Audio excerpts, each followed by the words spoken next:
So it's been a while since I've used a horse story in a sermon, so I hope you don't mind if I talk about horses for a little bit today. I promise I won't go on forever. If you're just getting to know me, one thing to know is that I, along with my sister Stacy, who was liturgist today, are avid equestrians. We ride a discipline called dressage, which is just a fancy French word for training. But if you've ever watched the Olympics and seen the horses with the black and the white and they're trotting around all fancy, that's what we aspire to do. We keep our horses at our parents' house, and this past weekend we had an opportunity to ride our horses with a trainer from the coast that we both really liked. But it required that we take them over to a different facility to spend the night. This is a pretty big deal because horses are creatures of habit. They don't really like being separated from each other, which we had to do because Jadora and I rode on Friday, and Stacy and her horse rode on Saturday, and we were sharing a stall. So there's a lot of pressure when you take a horse to a new place and have to ride them in a big arena with people watching and so forth. Which might explain why Stacy's horse, Jules, had a little bit of a meltdown on Friday night. Here's Jules, Stacy and Jules. She just got Jules back in July, so he's pretty new to us. And Jules tends to be a little bit of an anxious guy in general. He's a gelding, and he's still pretty new to us, but he's getting braver and braver, and he's lovely to ride. Right? But Thursday and Friday were kind of tough days for Jules at our barn. To begin with, he had his first introduction to the migrating geese that like to circle around our barn and land in the field next to our paddocks. It's very scary, very, very, very scary to deal with. The neighbor down the road, horses have very good long-distance vision, though it's not necessarily very crystal clear, were using a tractor to clean their ditches out, and that was terrifying. And then on Thursday, Jadora, his best friend in the world, left to go to the clinic. This was all very worrisome for Jules, and so he paced back and forth in his paddock, running out, staring at the tractor, coming back, spooking at the geese, maybe having a bite to eat, and running back out, starting all over again. He was very worried. And if that wasn't bad enough, on Friday night, we bring Jadora back, but then we take him and we stick him in the trailer, and we separate him from his friends, transport him to a place he's only been once, and we put him in an unfamiliar stall with two horses he has never met before in his life. The moment Jules walked into this unfamiliar barn, he started screaming, whinnying and crying and carrying on to the point that horses way at the end of the barn started whinnying back. What could possibly be going wrong down there? The trainer who was working another horse in the arena said, did somebody bring in a stallion? What is it? It must be a mare. It must be No, it's just an anxious little gelding. But this only got worse once we tacked him up and we took him into the arena for his practice ride. Poor Jules barely made it 20 feet before the screaming started again, and he wanted to bolt away to go back to his, now slightly more familiar stall. This is what we call herd-bound behavior, and it can be a very difficult but a very normal thing to deal with horses. As a rider, you have a couple of choices when a horse is behaving this way. You can just give up and take them back home and never, ever, ever go anywhere ever again. You can pay someone else lots and lots and lots of money and hope they can fix the problem. Or you can learn how to address the problem and deal with it. Stacy, who has learned how to deal with this type of problem, went with option 3. So, what do you think the problem really was for Jules? Any guesses? He was worried about what? What was the real source of his worry? Yeah. Okay, being herd-bound, being separated. Yeah, that's at the heart of herd-boundedness. A new experience. Unfamiliar. Yeah. Yeah. Fear. So as trained horse people, I'll tell you what Jules' real problem was. Jules forgot who the head of the herd was. He forgot who the boss really is in his life. Any guesses who that might be?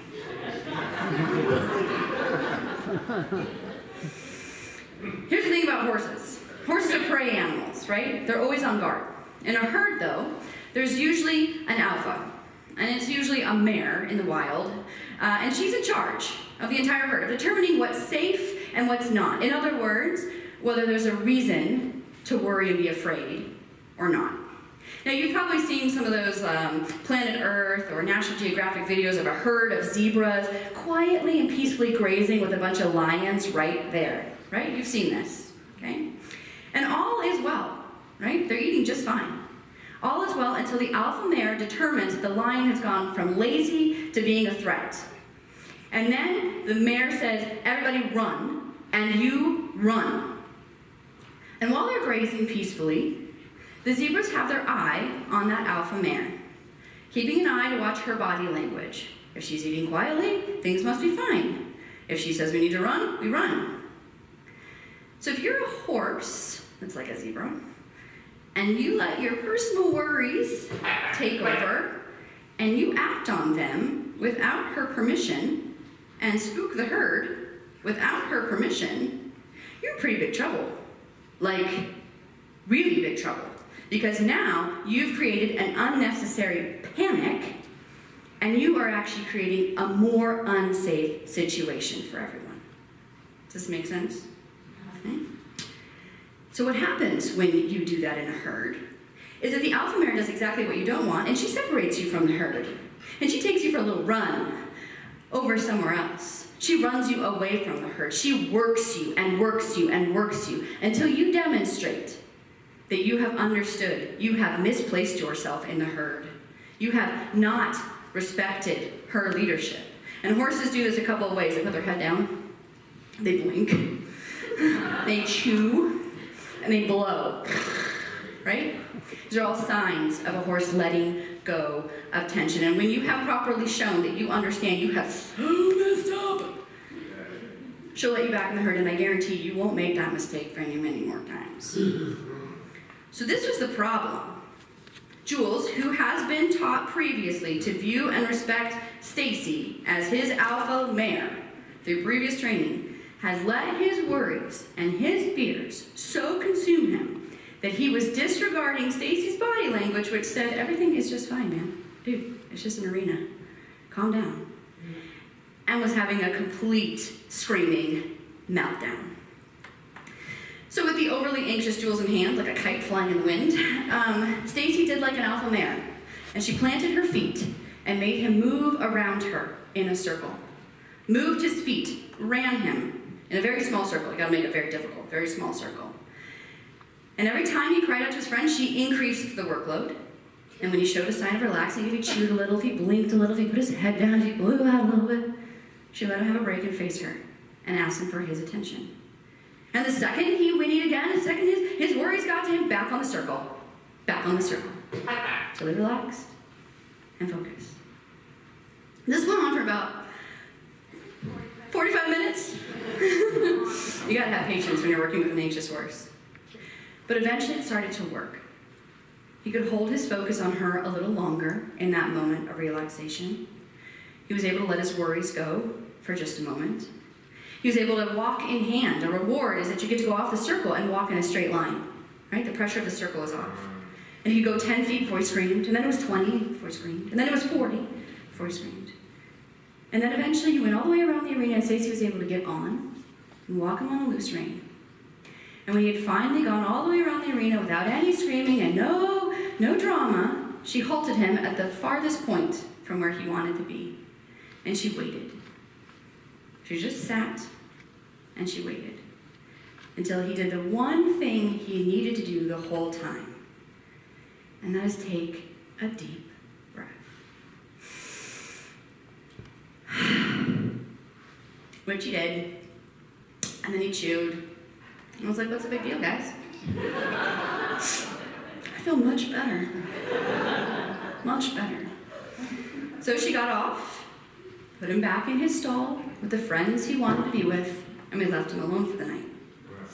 So what do you think happened yesterday when he was once again taken out of his stall, away from his new friends, he's bonded with all night, taken to the same arena to once again be ridden alone, but this time in front of the trainer and with everybody watching. What do you think happened this time? Yeah. Let's see that next picture. Go one more. How was he, Stace? He was a saint. An absolute saint. And why do you think it went so well this time? He trusted Stacy again. He had refocused on his leader. And so this time when he went into the arena, rather than letting his worries run him around in circles, he looked at Stacy and he said, well, she doesn't seem to be freaking out. I guess everything is fine. And he had one of the best rides of his entire life, right? Because now his focus was on his leader and not on being worried. Y'all see now why I use this sermon illustration? Right. You can leave that up there if you want, or you can take it down.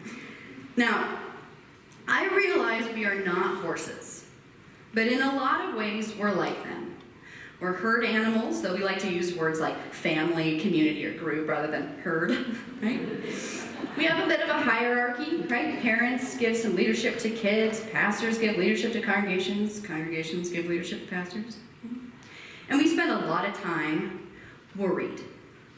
A lot of time worried and fearful of things, like our little clipboards attest to. Most of our worries fall into two categories. Worries about things related to our personal comfort, like having a house built in the middle of winter. That might be nice, right, Lori? And worries related to controlling things about our lives, like weather and jobs and health. We feel more safe when we believe ourselves to be in control of our lives and that all of the choices that we make about our lives are objectively and rationally decided. In other words, that we make decisions simply by thinking about them. When in reality, a lot of things are out of control in our lives, and many of our reactions are actually born out of how we feel about what's happening, right? Can anyone give an example of something that has happened in your life or the life of someone else that was out of their control? What do you got this week? Yeah? Kicked by a horse. Kicked by a horse, totally out of your control, right? That horse needs to do some circle work, right? Needs some training, right? Yeah. I know a friend of mine got in a car accident. Oh, yeah, somebody losing part of their thumb in a boating accident. That seems a little out of control, right? Okay? And when things get out of control in our lives, it is our natural human response to become worried and fearful, to become anxious, to dwell, either we feel it in our head, we have racing thoughts, sometimes you get a tight chest, sometimes your stomach gets upset, right? So what do we do when that happens? Well, what we tend to do is what our human society has taught us, and we turn to things that can make it better. Something that we can buy, something that we can acquire, belongings, more food, if we had extra clothing, if we just built the house faster, extra whatever. We feel safer if we just get more of stuff to make us feel more prepared for whatever tomorrow might bring. And it doesn't help that we're inundated, Christmas is 2 weeks away, it's already started, inundated with advertising and imagery that preys on this natural human insecurity and tells us if we just spend our money on the right things, our kids will be happy, we'll be happy, the world will be happy, everything will just be fine. Right? All of our problems will go away if we just buy the right thing. But in our hearts we know that happiness and security doesn't really come from more money or more food or more stuff. But our minds don't always trust what our heart tells us. And so many of us find ourselves full of anxiety and worry, running around trying to find whatever quick fix we can to make the problems go away. This mindset that money can solve our problems, take away our worries, has gotten many people into even more trouble. Rather than improving a situation, this mindset often results in more debt, which brings more stress, more depression, and you guessed it, more worry. So what are we to do, we who are naturally prone to worry, living lives that are often out of our control and immersed in a society that not only offers false solutions, but amps up our anxiety? Well, not surprisingly, Jesus has the answer. Right? This passage that Stacey so bravely read for us today from the Gospel of Matthew is a part of Jesus' famous Sermon on the Mount. where he talks about a bunch of challenging teachings of what life is like in the kingdom of God as compared to the kingdoms of this world. Things like the Beatitudes, that, hey, the world's going to be upside down. The poor will be rich. Those who cry will be filled with laughter. Other fun teachings like, if your eye causes you to sin or your hand causes you to sin, you should pluck it out or cut it off, right? And that big difficult one, that you have to love your enemies and pray for those who persecute you. So forth. And nestled among all these many challenging new ways of thinking about life in the kingdom of God is Jesus' equally challenging message about how worrying isn't a kingdom behavior, and how we're not, as followers of Christ, supposed to worry about stuff. Just don't worry. Easy, right? No, not at all. And given his audience, which consisted of his scrappy band of disciples and predominantly poor people from the backwaters of the Galilee, Jesus identifies the big three worries for them: food, water, and clothing, basic necessities that weren't always met in the difficult life that they led. So it was natural for them to be anxious about where their next meal or next sip of fresh water would come from. I don't know that most of us would list those as our top three worries, right? But Jesus' point is the same. And it's easy to miss his point in the midst of all the rationales he lays out for the listeners, the birds of the field and the lilies and the grasses and so forth, how we're different from the Gentiles. This was before the Gentile mission. And that God knows what we need. You can't control the future, so don't try. Those are all really good points, and likely ones his audience would have understood given their big three needs. But the big point came up first. You can't worship two gods at once. Or as it's traditionally translated, no one can serve two masters. And those two gods or masters that Jesus are talking about are the one true God and money. Now, Jesus isn't talking about cash here. He's talking about a capital M, money. About a money-centered approach to addressing life's basic needs that's strictly material, commoditized, market-driven, the way our world is set up, that you can buy what you need to fix your problems. Jesus knew that if we were only committed to turning to money as a solution to our problems wouldn't ultimately be solved. We'll just get wound up worrying about getting more money and keeping our money and doing whatever we can to keep getting and keeping, and we'll worry about whether or not we ever have enough. Now, I know that this idea is often hard for us to accept because we live in a money-centered society. And it's important to make clear that Jesus was not suggesting that we stop all economic efforts or that we give up living with cash and that we move to communes and share everything, right? What he's suggesting is that we need to shift from believing that our efforts, economic or otherwise, and our striving are the only way to meet our needs.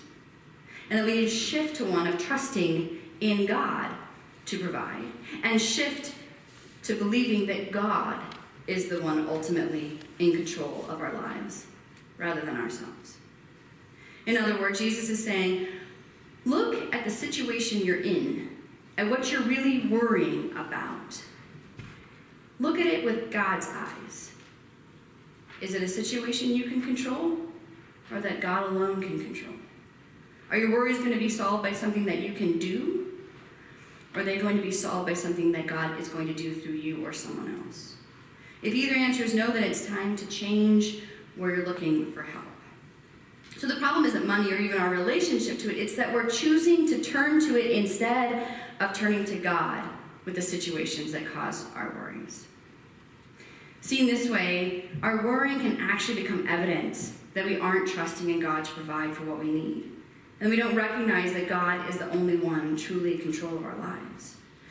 In other words, endless worrying about things that aren't in our control can actually undermine our relationship with God as they continue a narrative that I am better off on my own. I can handle this by myself. It's a sign that, like Jules screaming in the middle of the aisleway and in the middle of the arena, have lost our focus on who is the head of our lives. That we have lost our focus on our leader, on our God. And so we end up like Jules, losing our focus, and running around in circles until eventually, maybe, we change our perspective. But here's the good news. In case you're now worrying about how much you worry and what it means for your relationship with God. Anybody worrying? Don't think about an elephant, right? If we find ourselves in a cycle of endless worrying, like a herd-bound horse, right? If we're out of control of our worrying. The first thing to know is that God is like a very well-trained rider, holding on to you, staying put in one place so he's easy to focus on, working to gain your attention as you run in circles, waiting and waiting for you until you're ready to stop and take a deep breath in God's presence, so that God can offer you the peace that God has been offering all along, a deep release from the tension and the pressure of carrying the weight of the problems of the world on your shoulders, because they're not really yours to carry in the first place. But also know that you can do what Jesus is encouraging throughout his Sermon on the Mount. You can pause in your worrying, notice your worrying, and try to flip it, to see your worries God's way, to put them out in front of you, and to see them as God sees them through God's kingdom values, and see where God might be at work in the worry, and where God might be at work in the world to end the worry. When we do this, when we look at our worries from a distance, we can nurture a practice of not letting them run us in circles, but of taking a step back and inviting God to help us see what's going on.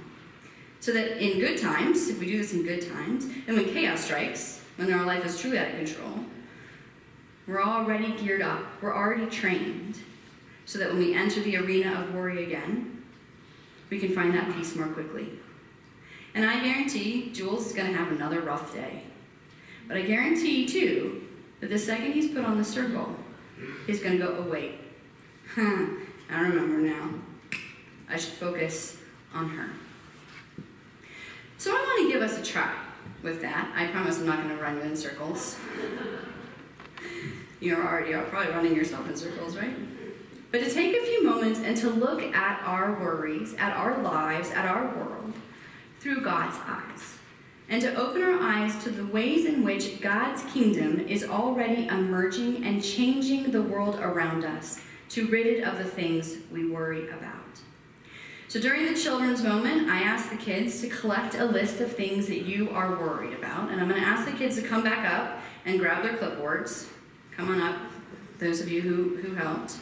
And there's a turquoise sheet of paper, so you can just flip your paper over. And this time what I'm going to ask them to do is come around to you and collect your God sightings. Right? We talk about God sightings a lot at Vacation Bible School. Where have you seen God at work in your life or the lives of others? Where have you seen the kingdom emerging? What good news is breaking forth into the world?